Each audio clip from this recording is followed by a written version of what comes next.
వక్రతుండ మహాకాయ సూర్యకోటి సమప్రభ నిర్విఘ్నం కురు మే దేవ సర్వకార్యేషు సర్వదా. గత కొన్నాళ్ళుగా మనము గణపతి పురాణాన్ని గురించి చెప్పుకుంటూ వస్తున్నాము. ఇవాళ గణపతి లీలని ఒకదాన్ని మనం చెప్పుకోవడానికి ప్రయత్నం చేద్దామండి.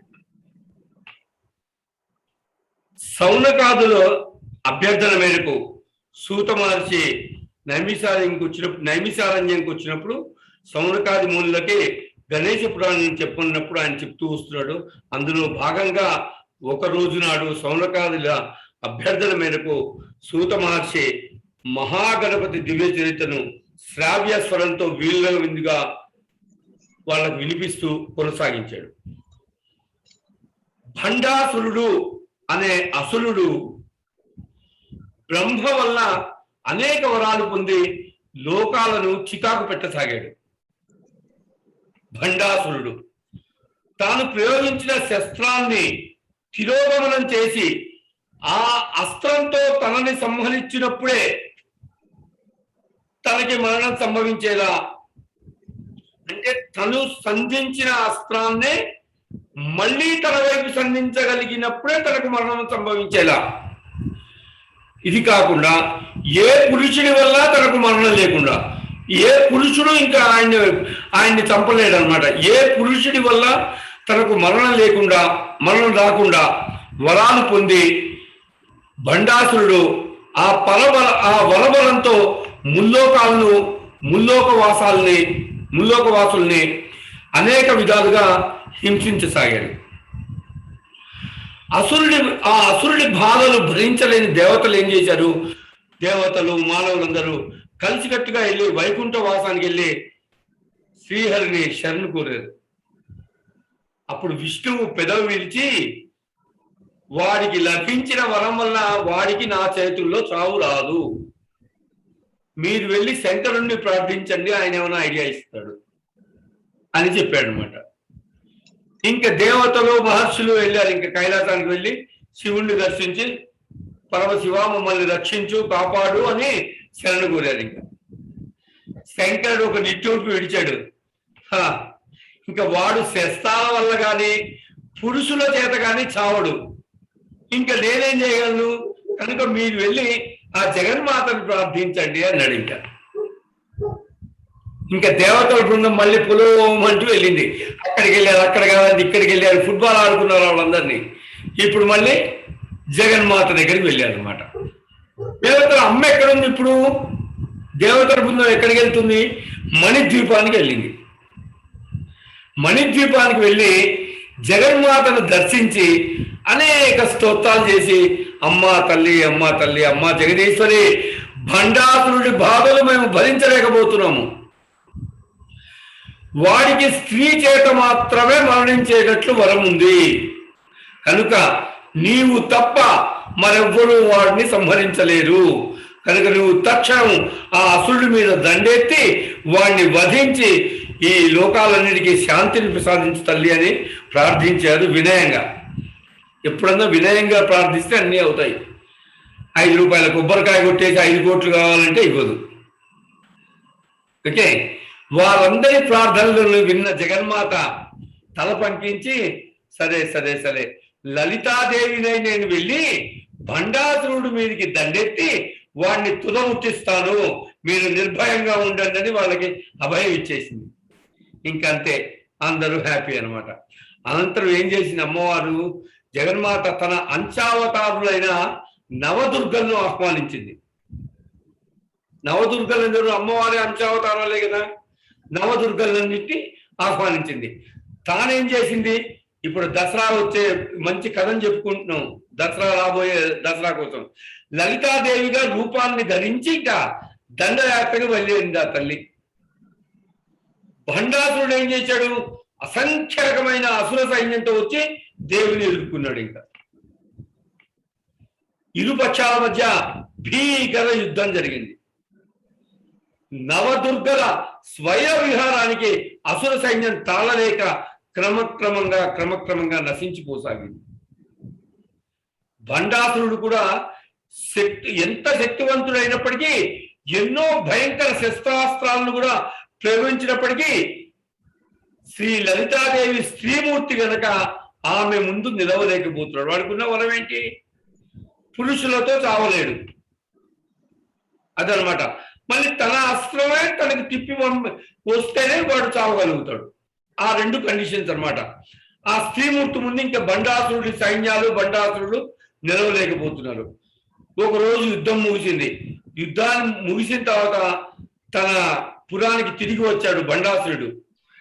యుద్ధంలో తన సైన్యాన్ని సంహరిస్తున్న శ్రీ లలితాదేవిని, నవదుర్గల్ని ఎలా నిర్వహించాలో అసలు అర్థం కాక పాలుపోక అసుర జాతికి గురువు ఎవరండి?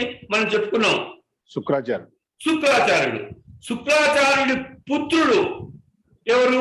విశుక్రుడు. ఆ విశుక్రుడిని తలుచుకున్నాడు బండాసురుడు. మరుక్షణం విశుక్రుడు అతని ముందు ప్రత్యక్షమైపోయినాడు. బండాసురా, నన్ను ఎందుకు స్మరించావు అన్నాడు విశుక్రుడు. అతడు విశుక్రుడు ఎటువంటి వాడు? మంత్ర తంత్ర శాస్త్ర విద్యల్లో తండ్రిని మించిన తనయుడు వాడు విశుక్రుడు. బండాసురుడు ఏం చేశాడు?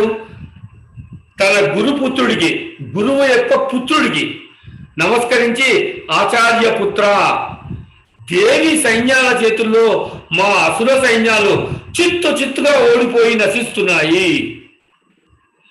అనేక దివ్య శస్త్రాస్త్రాలు కలిగిన నేను సైతం లలితాదేవి యుద్ధ చాతుర్యం ముందు నేను నిలవలేకపోతున్నాను. లలితాదేవిని నిరోధించి ఆమెను జయించే మార్గం కానక తెలియక మహాతపస్సంపన్నులు, వేద విద్యా విశారదులైన మిమ్మల్ని స్మరించాను. మా గురుదేవులు, మా పితృదేవులైన శుక్రాచార్యుల వారు అడవులకు వెళ్ళి తపోదీక్షలో ఉన్నందువల్ల మాకు మీరు అత్యంత ఆప్తులు. ఆ తండ్రికి తగ్గ తనయుడు మీరు. అందుకని మిమ్మల్ని ప్రార్థించడం తప్పలేదు. మాకు మీరు తప్ప ఇంకా వేరే దిక్కు లేదు. మంత్రం వేస్తారో, యంత్రం ఇస్తారో, మీరేం చేస్తారో, నన్ను ఈ ఆపద నుంచి గట్టెక్కిచ్చే భారం మీది. మీది కాదు, మీదే. రేపు జరిగే యుద్ధంలో దేవీ శక్తుల మీద నేను విజయం సాధించాలి, ఇదే నా ప్రార్థన అని విశుక్రుడితో మొరబెట్టుకున్నాడు బండాసురుడు. అప్పుడు బండాసురుడి ప్రార్థన మన్నించిన విశుక్రుడు అర్ధనిమీలిత నేత్రుడై క్షణం పాటు దీర్ఘాలోచనలో నిమగ్నుడయ్యాడు. మార్గాంతరం గోచరించగానే, అంటే ఏం చేయాలో అని ఆలోచన స్ఫురణకు రాగానే కళ్ళు తెరిచి, నేత్రాలు తెరిచి, చిరునవ్వుతో ఆ బండాసురుడు అసురాధిపతి వైపు చూస్తూ, ఉపాయం గోచరించింది బండాసుర. బ్రహ్మ నీకిచ్చిన వరం ఆ లలితాదేవికి అదృష్టంగా మారడం వల్ల ఆమె నిర్విఘ్నంగా విజయాలు సాధిస్తుంది. ఆమెకి విఘ్నం కలిగించే మహాశక్తివంతమైన జయ విఘ్నం అనే యంత్రాన్ని, జయ విఘ్నము అనే యంత్రాన్ని నిర్మించిస్తాను నీకు. ఆ అస్త్రాన్ని రేపటి యుద్ధంలో దేవి లలిత మీద నువ్వు ప్రయోగించు. ఆమె యుద్ధ చాతుర్యానికి విఘ్నం కలుగుతుంది, నీకు విజయం లభిస్తుంది అని చెప్పాడు విశుక్రుడు బండాసురుడితో.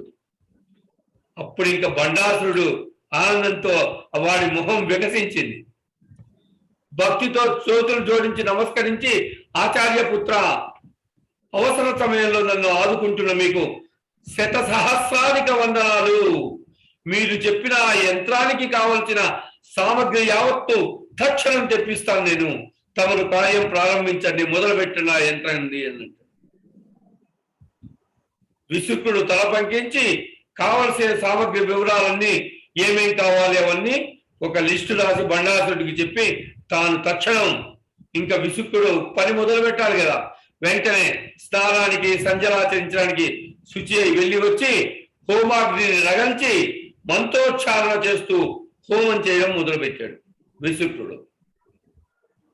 అనంతరం తాను తెప్పించిన 2 కోసుల నిలువి గల శిలపై 8 శూలాలు, 8 కోణాలు,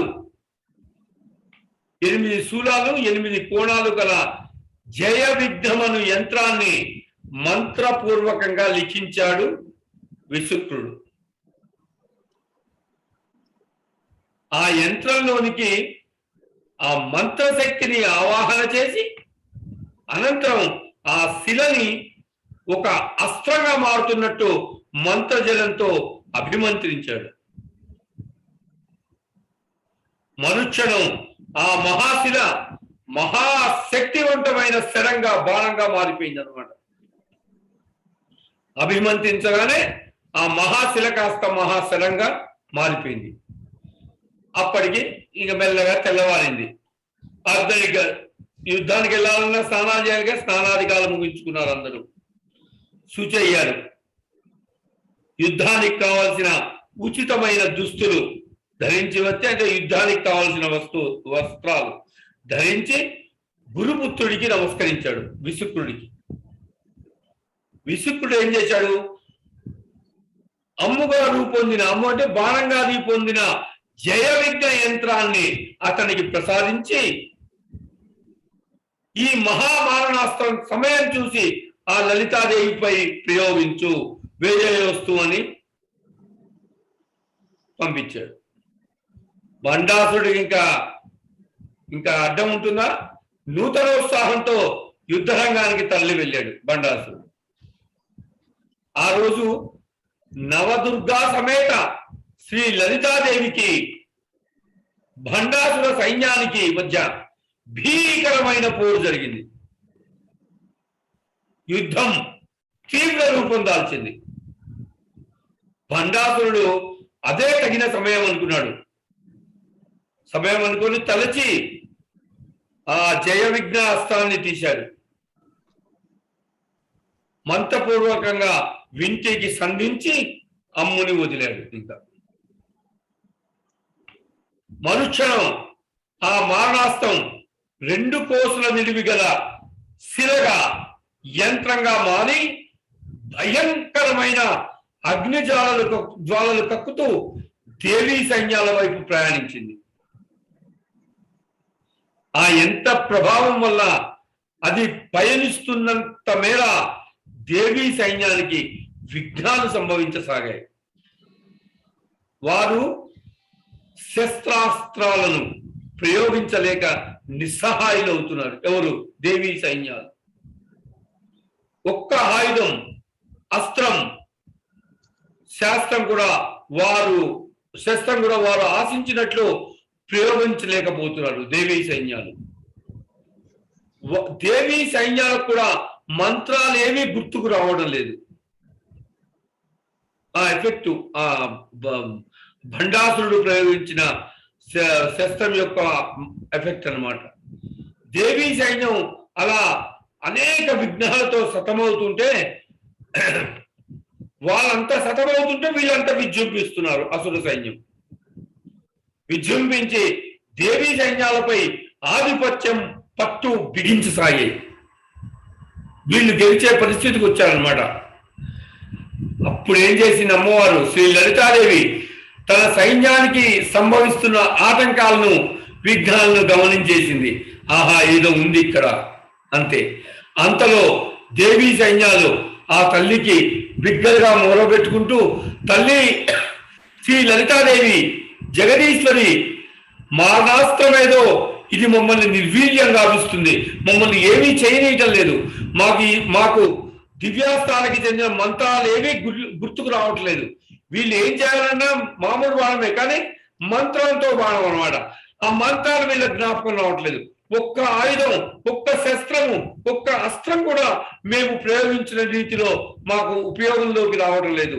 ఇలా విఘ్నాలను, ఆటంకాలను కలిగిస్తున్న ఈ మహామారణాస్త్రాన్ని తక్షణం మనం గనక నిరోధించకపోతే దేవతా సైన్యం అంతా అసుర సైన్యానికి బానిసలుగా మారిపోతుంది. తల్లి, నీవే దిక్కు తల్లి, ఏదో ఒకటి చేసి ఈ మారణాస్త్రాన్ని వెనక్కి మళ్లించు అంటాడనమాట.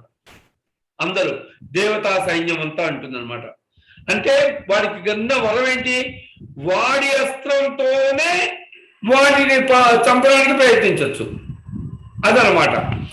అనేటప్పటికీ ఇంతలో ఆ జయ విద్య యంత్రాస్త్రము నిప్పులు కక్కుతుంది. నిప్పులు కక్కుతూ లలితాదేవిని సమీపించేసింది. ఆ యంత్రాన్ని చూస్తూనే అది విఘ్నాధిపతి విఘ్నేశ్వరుడు బీజాక్షర శక్తితో నిర్మించిన యంత్రమని గ్రహించింది దేవి. ఇక్కడ వచ్చింది అసలు విఘ్నేశ్వరుడి లీల. చూడండి, ఇట్లా చెప్తుంటే జుట్టు లేస్తుంది ఇట్లా. అది అర్థమైంది అమ్మకి. విఘ్నాధిపతి విఘ్నేశ్వరుడి బీజాక్షర శక్తితో నిర్మించిన యంత్రమని గ్రహించేసింది అమ్మ. ఆ మహాయంత్రాన్ని నివారించగలవాడు విఘ్నేశ్వరుడు ఒక్కడే అని అతన్ని ధ్యానిస్తూ నాయనా విఘ్నాధిపతి అని స్మరించింది లలితాదేవి మరుక్షణం.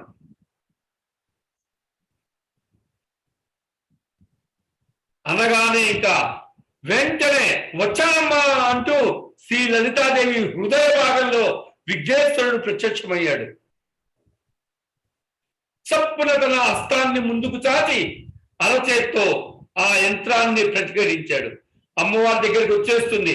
నాయన విఘ్నేశ్వరుడు అనగానే విఘ్నాధిపతి అనగానే విఘ్నేశ్వరుడు వచ్చేసాడు. వెంటనే విఘ్నేశ్వరుడు తన హస్తాన్ని ముందుకు చాచి అరచేత్తో ఆ యంత్రాన్ని ప్రతిఘటించాడు. ఎందుకంటే అతని మంత్ర బీజాక్షరాలతో తయారు చేయబడింది. అంతటి మహాయంత్రం విఘ్నేశ్వరుడి హస్తాన్ని తాకిన మరుక్షణమే ఫెటిల్లుమని పగిలి ముక్కలు ముక్కలు అయిపోయింది. ఆ శిలాఖండితాలు పైకి ఎగురుతుంటే అవి తన మీద పడకుండా తన అరచేతిని అడ్డుపెట్టింది శ్రీలలిత. అంటే ఆవిడ అరచేయి ఎంత పెద్దదో మీరు ఊహించండి. అంత పెద్ద శిలని ఆ శకలాలు పడుతుంటే తన అరచేయిని ఆపింది. అంటే ఆమె ఆకారము అమ్మ ఎంత ఊహించుకుంది. లలితాదేవి హస్తాన్ని తాకిన శిలాన్యాసం ఎక్కడైతే ముక్కులు పడ్డాయో ఒక్కటి ఒక చేతికి తగిలిందనమాట. దివ్యాస్త్రంగా మారి ముక్కలైపోయింది కదా అది. ఆ ముక్కలైన శిల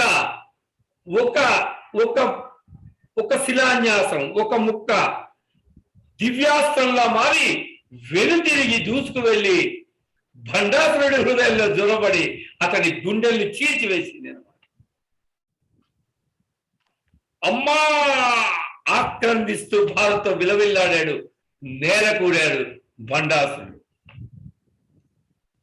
అది దేవి అప్పుడు అతడి వైపు ప్రసన్నంగా చూస్తూ, ఓరి నువ్వు పొందిన వరమే నీ పాలిట మృత్యుమైందిరా.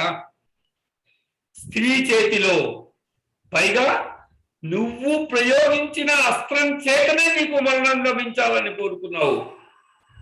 నేను స్త్రీమూర్తిని.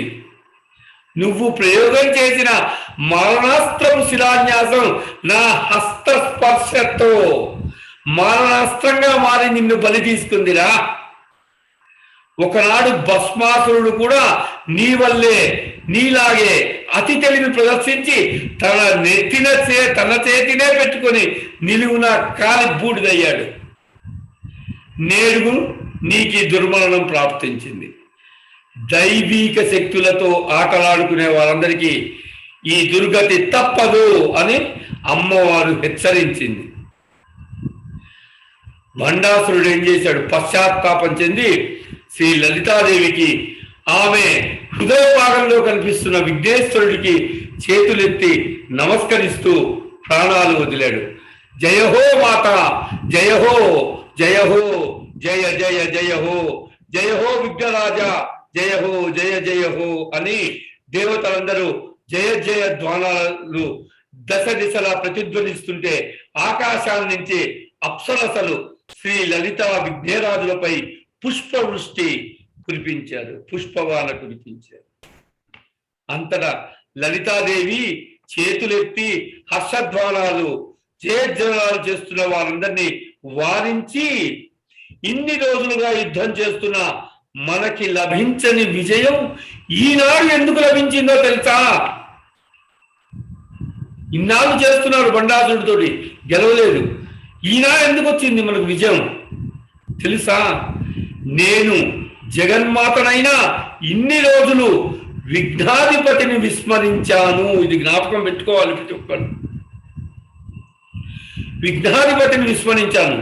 త్రిలోకాలలో ఎవరే కార్యం తలపెట్టినా అది విజయవంతం కావడానికి ముందుగా విఘ్నేశ్వరుణ్ణి పూజించాలనే నిర్ణయాన్ని, సాంప్రదాయాన్ని విస్మరించారు.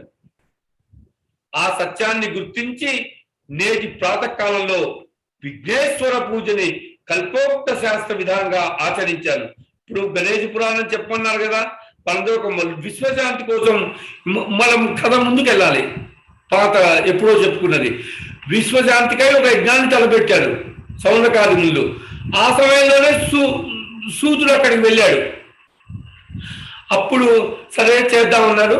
అప్పుడు త్రిలోకాల్లో ఎవరేగా అప్పుడు ఈ కథలన్నీ చెప్పడం మొదలు పెట్టాడు అనమాట సూత మహర్షి సౌనకాది ముందుకు. అందుకు త్రిలోకాల్లో ఎవరే కార్యం తలపెట్టినా అది విజయవంతం కావడానికి ముందుగా విఘ్నేశ్వరుణ్ణి పూజించాలనే నిర్ణయాన్ని, సాంప్రదాయాన్ని విస్మరించి ఆ సత్యాన్ని గుర్తించి నేటి ప్రాతకాలంలో విఘ్నేశ్వర పూజని కల్పోక్త శాస్త్ర విధానంగా ఆచరించాను. ఈ విఘ్నేశ్వరుడు సంతోషించి స్వయంగా వచ్చి విజయాన్ని అనుగ్రహించాడు. ఎవరు? అమ్మవారు చెప్తున్నాడు. ఈ జయ జయధానాలకి కారకుడు ఈ మహాగణపతి. ఎవరైనా ఎంతటి వారైనా తమ కార్యం నెరవేరాలంటే ముందుగా విఘ్నాధిపతిని పూజించాలి. ఈ యథార్థాన్ని విస్మరించి జయ విఘ్న యంత్రాన్ని నిర్మిస్తూ కూడా విశుక్రుడు ముందుగా విఘ్నాధిపతికి పూజ చేయలేదు.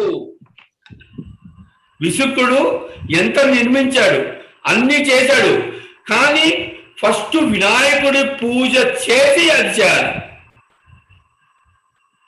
కానీ మరిచాడు. అందుకనే మనము వినాయక చవితి నాడు కూడా ఫస్ట్ ముందు చిన్న వినాయకుడికి, పసుపు వినాయకుడికి పూజ చేసి మళ్ళీ అసలు వినాయకుడికి వెళ్తాం. అదనమాట దీంట్లో ముఖ్య ఉద్దేశం. అయితే జయ విఘ్న యంత్రాన్ని నిర్మిస్తూ కూడా విశుక్రుడు ముందుగా విఘ్నాధిపతికి పూజ చేయలేదు. అందుకే జయ విఘ్నం ప్రయోగించిన వాడినే బలి తీసుకున్నది. దేవతల విజయానికి మహాగణపతి అనుగ్రహమే అసలు కారణం అని వివరించింది లలితాదేవి అక్కడున్న దేవతలకి, మానవులకి, అందరికీ. మనుక్షణం అందరూ ఇప్పుడు మనం ఎవరి పేరంటే వాళ్ళ పేరు జయ జయ అంటాం కదా. విఘ్నాయకుడి పేరు చెప్పింది కదా అమ్మవారు, అది వెంటనే జయ హో విఘ్న వినాయక, జయ హో జయ హో అని అందరూ ముల్లోకాల్లో స్తోత్రాలు ముల్లోకాల్లో ప్రతిధ్వనించాయి. ఇంకా అదనమాట. అయితే విఘ్నేశ్వరుడు సాక్షాత్తు పరబ్రహ్మ స్వరూపుడు. ఇంకో 10 నిమిషాలు చెప్పుకుందామండి.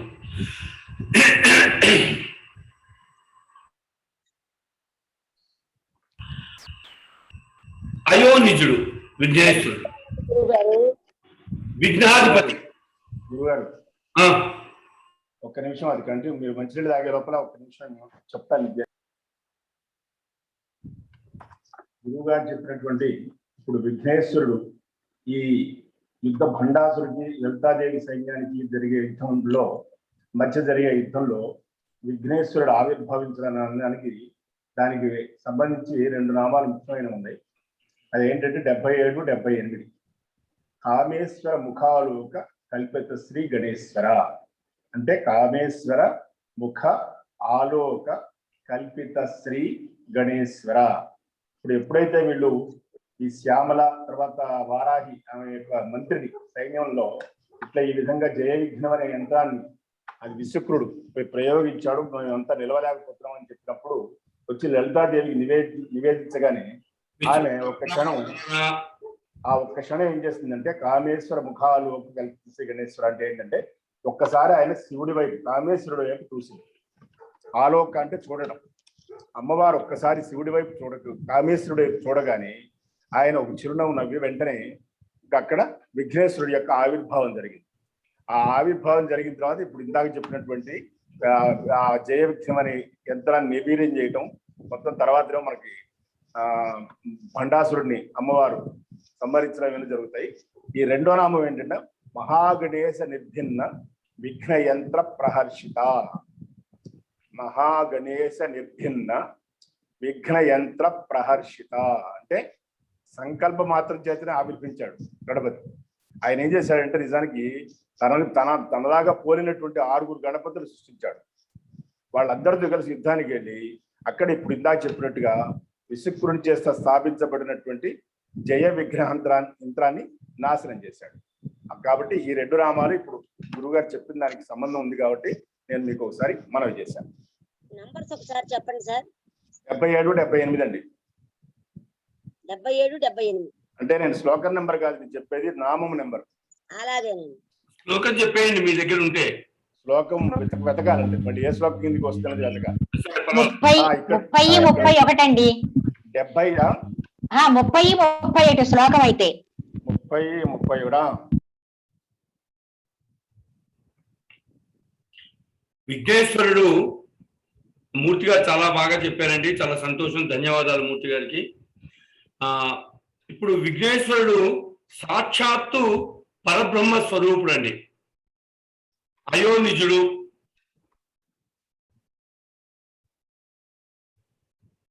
విఘ్నాధిపతి. త్రిలోకాల్లో ఎవరు ఏ కార్యం తలపెట్టినా ముందుగా మనం పూజించాల్సిందే గణపతిని.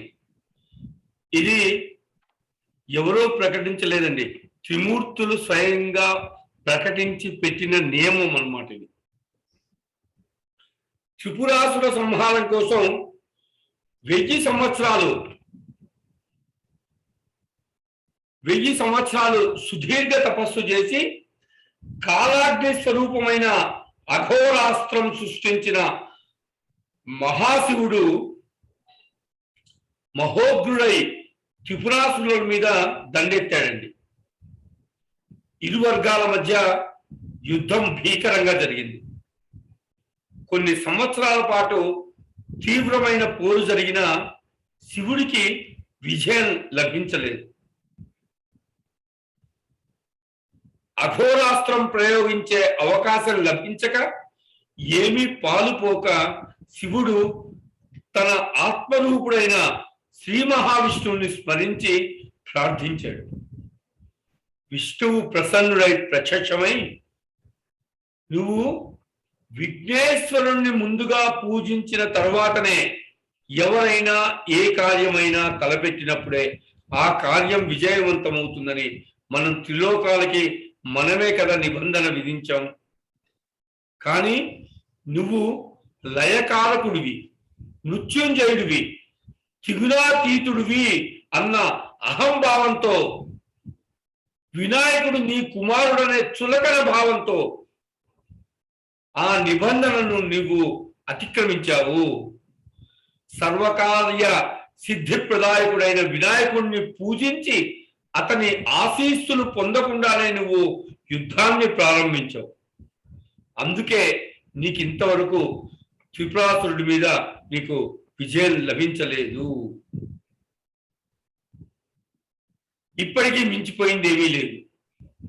విఘ్నేశ్వరుడు నీ పుత్రుడు అన్న భావనని విస్మరించి పరబ్రహ్మ స్వరూపంగా విఘ్నేశ్వరుణ్ణి ధ్యాన ఆవాహనాది షోడశోపచార విధులతో నువ్వు పూజించు, అప్పుడు నీకు తప్పకుండా విజయం లభిస్తుందని విష్ణువు పరమశివుడికి చెప్తాడండి.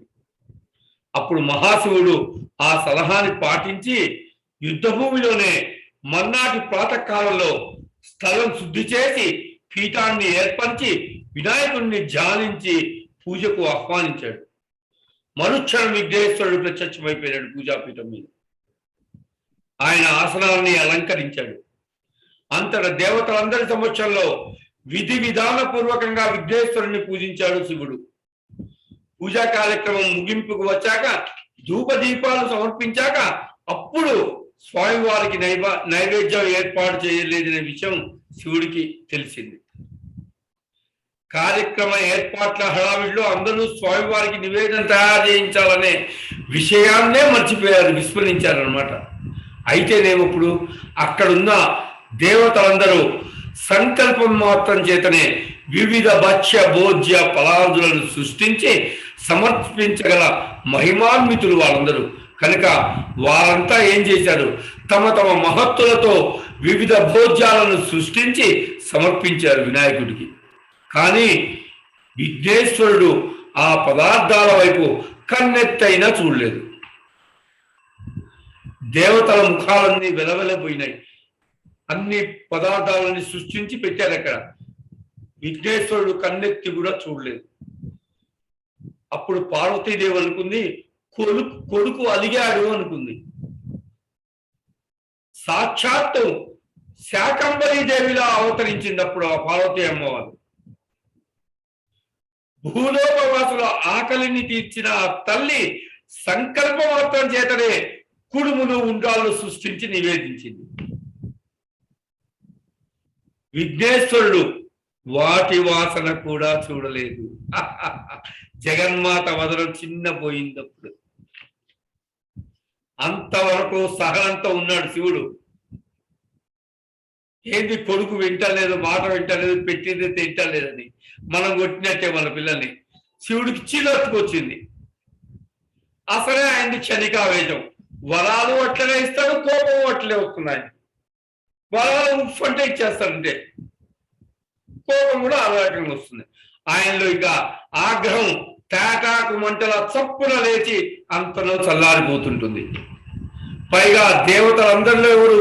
అగ్రగణ్యుడు, త్రిలోక పూజ్యుడు, త్రినేత్రుడు. శివుడు ఇంకా అసహనంతో విఘ్నేశ్వరుడి వైపు చూసి, సృష్టిలో లభించే భక్ష్య భోజ్యాలన్నీ నీకు నివేదనగా సమర్పించాం. నీ మాతృమూర్తి శాకంబరీదేవి స్వయంగా నీకు ఇష్టమైన కుడుములు ఉండాలని నివేదించింది. ఎన్నెన్నో మధుర రసఫలాలు, పళ్ళు నీ కోసం నివేదన చేశాము. ఏ ఒక్కటి స్వీకరించవేంటి వినాయక, విఘ్నేశ్వర? నా వైభవానికి తగినట్టు నీ తల్లి అర్పించిన ఈ ఘనాతి గల నివేదన నీకు యోగ్య భోజ్యంగా అనిపించటం లేదా? ఈ సృష్టిలో మించిన ఫలాలు పళ్ళు ఏమున్నాయి? మీ తల్లిని మించిన నీకు నైవేద్యాన్ని సమర్పించగల వాళ్ళు ఇంకెవరున్నారు? మీ తల్లి ఇచ్చిందే కాబట్టి నీకు ఇంత సమర్పించాలని ఇంకెవరున్నారా అని కోపంగా అడుగుతాడు అనమాట. మరే పండు నీకు సమర్పించమంటావు అని అడిగాడు అహంకారంతో శివుడు వినాయకుడిని. విఘ్నేశ్వరుడు మందహాసం చేసి, నీ తలపండు సమర్పించు నైవేద్యంగా అన్నాడు శివుడితోటి. నీ తలపండుని సమర్పించు నైవేద్యంగా అంటాడు. ఆ కోరిక విని విస్మయంతో నిశ్చేష్టురాలైంది జగదీశ్వరి. అమ్మవారు ఆశ్చర్యపోయింది. బ్రహ్మాది దేవతలందరూ భయంతో ఆహాకారాలు చేశారు. ఏంటిది వింత కోరిక విఘ్నేశ్వరుడిని? ఈశ్వరుడే లయకారకుడు. ఈశ్వరుని చేతిలోనే త్రిపురాసుర సంహారం జరగాలి. అట్టి ఈశ్వరుడు శిరస్సుని వినాయకుడు నైవేద్యంగా కోరుతున్నాడు. ఏంటి ఆశ్చర్యం! దేవ మానవ దానవాది జాతులన్నిటికీ దేహానికి శిరస్సు ప్రధానం. అట్టి శిరస్సు లేకపోతే దేహం ఎందుకు కొరగాదు. అసలు ఈ వినాయకుడు తొలుత మామూలు శిరస్సుతోనే కదా ఉద్భవించాడు కదా. ఆ శిరస్సుని ఈశుడే కదా ఖండించాడు. అనంతరం పార్వతీదేవి దుఃఖం చూడలేక ఆ గజాల శిరస్సును తెప్పించి వినాయకుడి ముండానికి అతికించి ప్రాణ ప్రతిష్ఠ చేయడం వల్లనే కదా వినాయకుడు పునర్జీవితుడై విఘ్నాధిపతి అయి ఇంతటి వాడయ్యాడు. శిరస్సుకున్న ఆ ప్రాముఖ్యాన్ని అనుభవపూర్వకంగా తెలుసుకున్నవాడు కదా వినాయకుడు. శిరస్సు అంటే ఎంత ఇంపార్టెంట్, ఎంత ఇదో ఆ తెలుసు ఎరిగి ఉన్న వినాయకుడు కూడా తన తండ్రి శిరస్సుని తనకి నైవేద్యంగా పెట్టమని తన తండ్రినే అడుగుతాడా? అన్నన్నా ఏమిటి వైపరీత్యం అంటుంటాడు. ఒకవైపు సూర్యోదయం కావస్తుంది. యుద్ధానికి అందరూ వాళ్ళు అటువాళ్ళు ఇటువాళ్ళు బయలుదేరతారు, కొట్టుకోవడానికి రెడీ. ఆనాటి యుద్ధ ప్రారంభ కాలం సమీపిస్తుంది, వచ్చేస్తుంది. ఇంకా కొంచెంసేపట్లో అది ఊపుతారు కదా బాకాలు, రెడీ కావాలందరూ. ఈ స్థితిలో వినాయకుడు నైవేద్యం స్వీకరించి సంతృప్తి చెందకపోతే అతని అనుగ్రహం శివుడికి ఎలా వస్తుంది? ఎలా త్రిపురాసుడిని సంహరిస్తాడు? యుద్ధ నాయకుడైన శివుడు శిరస్సుని సమర్పించాక వినాయకుడు అనుగ్రహించి ఇంక ప్రయోజనం ఏముంటుంది? సమర్పించిన తర్వాత ఇంక ప్రయోజనం ఏంటి? శివుడు లేకపోతే త్రిపురాసుర సంహారం ఎలా జరుగుతుంది? ఎవరు చేస్తారు? ఈ విషమ సందిగ్ధ పరిస్థితి నుంచి ఎలా గట్టెక్కాలో తెలియక దేవతలందరూ భయంతో హాహాకారాలు చేశారు. అంతటా జగదీశ్వరి విస్మయం నుంచి తేలుకుంటూ, నాయన గణపతి, ఇక్కడ నీకోసం ఇన్ని పదార్థాలు ఉన్నాయి. జగత్తంతటికి ఆహారాన్ని సమకూర్చే తల్లిని నేను, శాకంబరీ దేవిని, నీకు ఇష్టమైన పదార్థాలు స్వయంగా నివేదించాను. ఇన్ని పదార్థాలను కాదని ఈ జగత్ సృష్టిలోనే అత్యంత పవిత్రము త్రిలోక పూజ్యము అయిన నీ తండ్రి గారి శిరస్సునే నివేదించమండం నీకు ధర్మమా అని అడిగింది బాధగా అమ్మవారు. అప్పుడు వినాయకుడు అంటాడు, ఎవరు తండ్రి, ఎవరు తల్లి, ఎవరు పుత్రుడు? ఈ భవబంధాలన్నీ ఈ దేహంతో పుట్టాయి, ఈ దేహంతో పాటు నశిస్తాయి. నువ్వు నేను, నీది నాది అన్న అహంకార మమకార ద్వేషాలనే త్రిగుణాలకి ఆలవాలమైన దేహానికి ప్రధానం శిరస్సే కదా. త్రిలోక పూజ్యుడైన ఈ త్రినేత్రుడు కూడా తానెవరన్నది మర్చి నేను నా వైభవం అనుకుంటూ దేహ భ్రాంతికి లోనయ్యాడు శివుడు, మా తండ్రి. ఆ భ్రాంతితోటే సృష్టిలోని పదార్థాలన్నీ తెప్పించి నాకు సమర్పించాడు. కానీ తల్లి, ఈ పదార్థాలు, ఈ సృష్టి శాశ్వతాలా కావు. కానీ సర్వము తెలిసిన ఈ సర్వేశ్వరుడికే భ్రాంతి తప్పలేదు. ఈ మాయకి ఆలవాలం మన దేహం. అట్టి దేహానికి ప్రధానం శిరస్సు, అంటే తల పండు. సర్వజీవుల్లోనూ జీవేశ్వర స్వరూపంగా ఈ ఈశ్వరుడు నివసిస్తున్నది వారి వారి తలపండుల్లోనే కదమ్మా. ఆ తలపండునే కదా నేను సమర్పించమన్నది అని అడిగాడు విఘ్నేశ్వరుడు. అప్పుడు జగన్మాతకి అర్థమైందనమాట అసలు విషయం. శివమాయని తెలుసుకోవడం, ఆ మాయ నుంచి బయటపడ్డం అసలు ఎంతటి వారికైనా సులభ సాధ్యం కాదని, తానే ఆ మాయనని, ఆ మాయ పరబ్రహ్మం యొక్క ప్రతిబింబమని మాతకి అప్పుడు అర్థమైంది. అంటే మాయారూపమైన ప్రతిదీ ఆ పరబ్రహ్మ యొక్క ప్రతిబింబమే. తాను కూడా పరబ్రహ్మానికి ప్రతిబింబమే, అమ్మవారు కూడా. నిజానికి విఘ్నేశ్వరుడు తాను కూడా పరబ్రహ్మానికి ప్రతిబింబములే అమ్మవారు అనుకుంటుంది. ఆ పరబ్రహ్మ స్వరూపుడికి తనని తాను భక్తితో సమర్పించుకోవడం మించిన ఆతిథ్యం వేరే ఏముంటుందండి? నేను చెప్పాను మీకు, desire, determination, devotion, discipline, dedication, ఆత్మ సమర్పణ చేసుకోవాలన్నమాట. అంతకంటే మించిన ఆతిథ్యం ఏముంటుంది? భగవంతుడికి ఇచ్చే మన నైవేద్యం ఏముంటుందండి? అలా మాయలకే మాయ అయిన జగన్మాయ, ఆమెని ఆవరించిన మాయ ఆమెకు తొలగిపోయింది. ఆ తల్లి తన మాయలో నుంచి బయటపడి అహంకార మమకారాలు విసర్జించి పరమేశ్వరుడి వైపు ప్రసన్నంగా చూసింది. అంతటా పరమేశ్వరుడు చిరునవ్వు నవ్వి, ప్రభు వినాయక, నువ్వు వేరు నేను వేరు అన్న భ్రాంతిలో ఉన్న ఈ దేవతలు, మహర్షులు, మానవులని మాయా ప్రభావాన్ని నుంచి బయటపడేయడానికి ఇంతసేపు మౌనం వహించాను. శివుడికి అన్నీ తెలుసు, వీళ్ళందరికీ అది తెలియాలి మాయ అంటే ఏంటో. నైవేద్యం అంటే పదార్థ రూపమైన భక్ష్యభోజ్యాలు కావు. మన బుక్లో రాశారు సౌభాగ్యలహరిలో, 100 రకాలు చేసి పెట్టి గొప్పలు చూపించుకోవడం కాదు. మీ మీ భక్తిని మీకు సమర్పించండి అక్కడ నైవేద్యంగా. నివేదన అంటే భక్తితో సమర్పించే ఆత్మ నివేదన అనేది లోకానికి చాటడమే నా ఉద్దేశము. అట్టి ఆత్మకి ప్రతిరూపమైన ఫలములన్నిటిలోకి అగ్రగణ్యమైన నా తలపండు ప్రతిరూపాన్ని సృష్టిస్తున్నాను అని అప్పుడు శివుడు ధ్యాన నిమగ్నుడైనాడు. అప్పుడు పరమేశ్వరుడు అర్ధ నిమీలిత నేత్రుడై ధ్యాన నిమగ్నుడై దోసిలి గట్టించాడు. అంతటా అతని శిరోభాగం నుంచి ఒక తేజస్సు అవతరించింది. ఆ తేజస్సు శిరస్సుగా రూపాంతరం చెందింది. నున్నగా శిరోముండనం చేయబడిన శిరస్సు అది.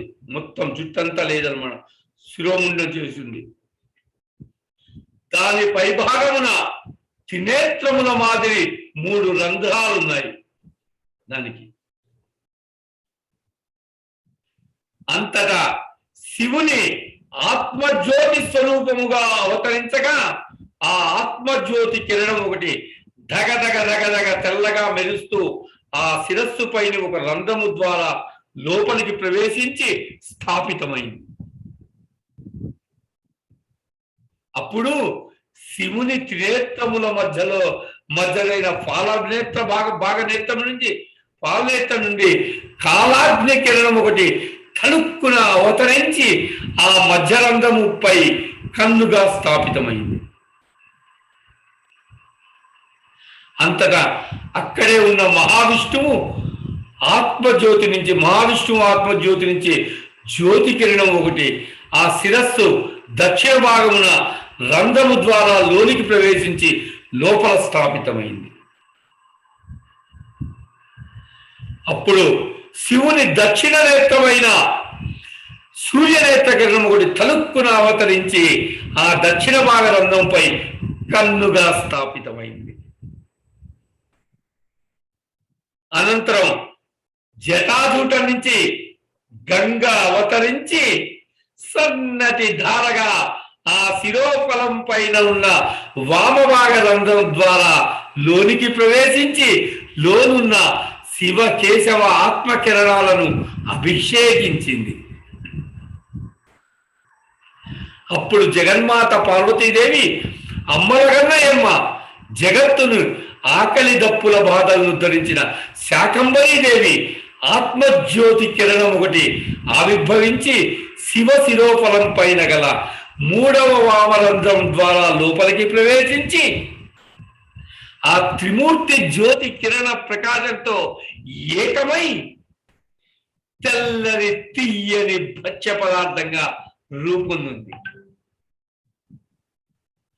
ఆ పదార్థం మధ్యన పవిత్ర గంగాజలం స్థానము ఆక్రమించింది. అంతటా శివుని వామ చంద్ర నేత్రము నుండి అవతరించిన కిరణం ఒకటి ఆ 3వ రంధ్రాన్ని చేరి అచ్చట కన్నుగా స్థాపితమైంది. శివ విష్ణు శక్తిల త్రిమూర్తి ఆత్మతేజంతో గంగాజలంగా నింపబడిన ఆ తలపండు త్రినేత్రముల ముద్రలతో బద్ధమై శిరోఫలంగా శివుని తలపండుగా అవతరించింది. ఆ విధంగా నిర్మితమైన మహాఫలం శివుని ఆత్మఫలం. శ్రీ విష్ణుమూర్తి ఆత్మతేజంతో కూడిన శ్రీఫలం అని. శక్తి స్వరూపిణైన జగన్మాత ఆత్మతేజంతో పరిపూర్ణ రూపం దాల్చిన శక్తి ఫలం. పవిత్ర గంగాజల సమన్వితమైన పావన తీర్థ ఫలం. సూర్య చంద్ర కాలాగ్నులే నేత్రాలుగా అమరిన పవిత్ర త్రినేత్ర స్వరూప శివ శిరోఫలం. మహాశివుని దోసిట అపూర్వ తేజస్సుతో ప్రకాశించసాగింది. శివ శిరస్సు ఆకారంతో త్రినేత్రములతో బాసిల్లుతున్న ఆ తలపండుని గాంచి బ్రహ్మాది దేవతలు, మహర్షులు, మానవులు భక్తితో నమస్కరించారు. శివుడు ధ్యానముద్ధరించి తేరిపా చూసి విఘ్నేశ్వరుడితో, ప్రభు విఘ్నేశ్వర, నీవు నివేదన కోరిన రకంగా నా తలపండు ఇది. అహంకారం అంతా పోయింది. ఇంకా లక్ష్మీనారాయణ ఆత్మజ్యోతి చేరిన ఈ ఫలం శ్రీఫలంగా వాసిగాల్చుతుంది. ఇంక నుంచి శాకంబరీదేవి ఆత్మజ్యోతిగా చేరిన ఈ ఫలం నారికేల ఫలంగా భాషిస్తుంది. త్రినేత్రుణ్ణి, గంగాధరుణ్ణి అయిన నా శిరస్సు రూపంలో నా ఆత్మఫలంగా నిర్మితమైన ఈ మహాఫలం నేటి నుంచి నారి అంటే శక్తికి ప్రతీకగా, కే అంటే కేశవుడికి ప్రతీకగా, లా అంటే శివుడికి ప్రతీకగా నారికేళం అనే పేరిట జగత్ప్రసిద్ధి అవుతుంది అని చెప్పి ప్రభు విఘ్నేశ్వర పరబ్రహ్మావతార శివ తలపండు అయిన ఈ నారికేళ ఫలం భక్తితో నీకు నివేదనగా సమర్పిస్తున్నాను దేవా. ఈ నైవేద్యాన్ని స్వీకరించి జగత్తుని అనుగ్రహించు అని ప్రార్థించి ఆ నారికేళ ఫలాన్ని నైవేద్యంగా సమర్పించాడు సదాశివుడు. విఘ్నేశ్వరుడు ఆ నారికేళ ఫలాన్ని తన వరద హస్తంతో స్పృశించి, పరమేశ్వర, నువ్వు జ్ఞానస్వరూపుడవు, జగద్గురువు, పరబ్రహ్మవు, నీవు నీ తలపండు రూపంలో సృష్టించిన ఈ నారికేళం త్రిలోకవాసులు ఆచరించే దైవ కార్యాలందు విశిష్ట స్థానాన్ని అలంకరిస్తుంది. వేదాంతులు ఈ నారికేళాన్ని బ్రహ్మజ్ఞానానికి ప్రతీకగా భావిస్తారు. ఆరోగ్యాన్నిచ్చే ఆహార వస్తువుగా ఈ నారికేళ జలం, కొబ్బరి వినుతికెక్కుతాయి. మానవులు ఆచరించే దైవ వైదిక కర్మలన్నిటి యందు కలశ స్థాపనలో ఈ నారికేళం ప్రాముఖ్యత నొందుతుంది. ఇది భూలోకమందు వృక్షజాతి యందు ఫలముగా జన్మించి ఫలములన్నిటికీ తలమానికంగా నిలుస్తుంది. మానవులు ఆచరించే పూజ, వ్రతము, శుభ పుణ్య కార్యములందు సమర్పించే నైవేద్యాల్లో ఎన్ని రకాల భక్ష్య భోజ్య ఫలాలు ఉన్నప్పటికీ వాటితో పాటు నారికేళం లేనిదే ఆ నివేదన పరిపూర్ణత నొందదు, ఆ పూజ పూర్ణ ఫలాన్ని ఇవ్వదు. ఈ నారికేళానికి ఇది నా వరం అని అనుగ్రహించాడు. అనంతరం రుద్రుడు కాలరుద్రుడై త్రిపురుని మీద శమరశంఖం పూరించాడు. అప్పటిక విఘ్నేశ్వరుడు పూజ చేశాడు కదా, ఇంకా త్రిపురాసురుడి మీద సమరశంఖం పూరించాడు. ఆ సమరనాదంతో భూనభోత్తరాలు దద్దరిల్లిపోయాయి. అంతటా రుద్రుడు భూమినే రథంగా, చంద్రుల్ని ఆ రథానికి చక్రాలుగా, చతుర్వేదాలని ఆ రథాశ్వాలుగా అమర్చి చతుర్ముఖ బ్రహ్మను రథసారథిగా నియమించుకొని ఆ రథాగ్ర భాగాన మహాగణపతి విజయ పతాకమై విరాజిల్లుతుండగా ఆ రథాన్ని అధిరోహించిన కాలాగ్ని రుద్రుడు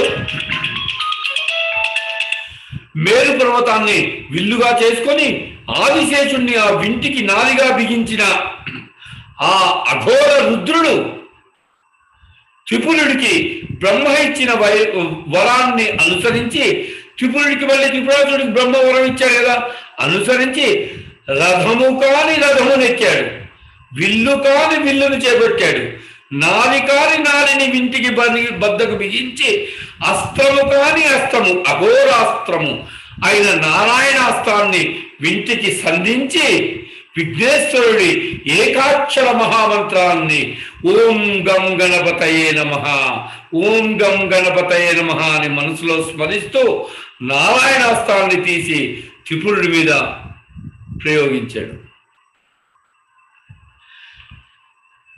ఆ నారాయణాస్త్రము, ఆ అఘోరాస్త్రము మహాకాలాగ్నిలా చండ ప్రచండంగా ప్రజ్వరిల్లుతూ దూసుకు వెళ్ళి ఆకాశంలో సంచరిస్తున్న త్రిపురములైన స్వర్ణ రజిత లోహ పురాలు మూడింటిని ఏకకాలంలో తాకింది. మరుక్షణం 100,000,000 మెరుపులు ఒక్కసారిగా ఝేల్మని మెరిచినట్లు త్రిపురములు, వాటిలోనున్న త్రిపురాసులు రెప్పపాట్లో కాలి బూడిదైపోయారు. జయహో విఘ్న వినాయక, జయహో జయహో కాలాగ్ని రుద్ర, జయహో అంటూ ముల్లోకవాసులందరూ ఆనందాతిరేకాలతో పెద్ద పెట్టున జయ జయధ్వానాలు చేశారు. అప్పుడు శివుడు చిరునవ్వి నవ్వి,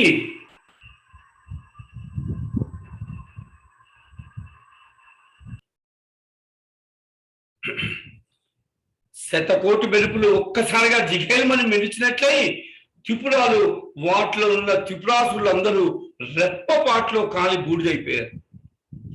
జయహో విఘ్న వినాయక, జయహో జయహో జయహో కాలాగ్ని రుద్ర, జయహో అటు కొడుకుని ఇటు తండ్రిని ఇద్దరిని ముల్లోకవాసులు ఆనందాతిరేకాలతో పెద్ద పెట్టున జయ జయధ్వానాలు చేశారండి. అప్పుడు శివుడు చిరునవ్వు నవ్వి, నేను నాది అంటూ అహంభావంతో విర్రవీగినంత కాలం రుద్రుడికైనా భద్రుడికైనా పరాభవం తప్పదు. తాను నిమిత్త మాత్రుడని పరబ్రహ్మ సంకల్పించినదే, పరబ్రహ్మ ఏదైతే సంకల్పిస్తాడో అదే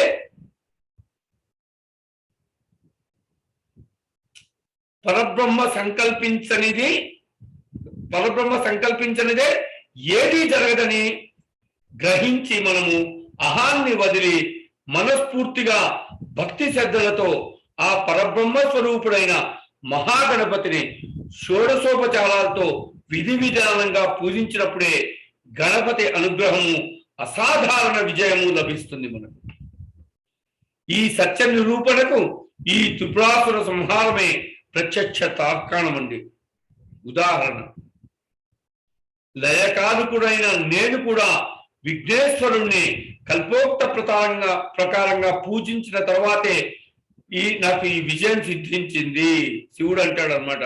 కనుక ఎవరు ఏ కార్యం తలపెట్టినా ముందుగా విఘ్నేశ్వరుణ్ణి పూజించిన తర్వాతే ఈ విజయం సిద్ధించింది. ఏ కార్యం తలపెట్టినా విఘ్నేశ్వరుని పూజించాలి, విజయాలు పొందాలి అని మహాశివుడు పరమశివుడు అందరికీ ఉద్బోధించాడు.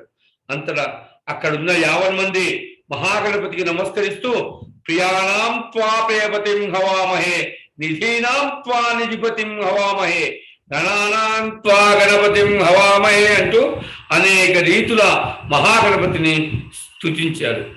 ఓం గం గణపతయే నమః, ఓం గం గణపతయే నమః, ఓం గం గణపతయే నమః.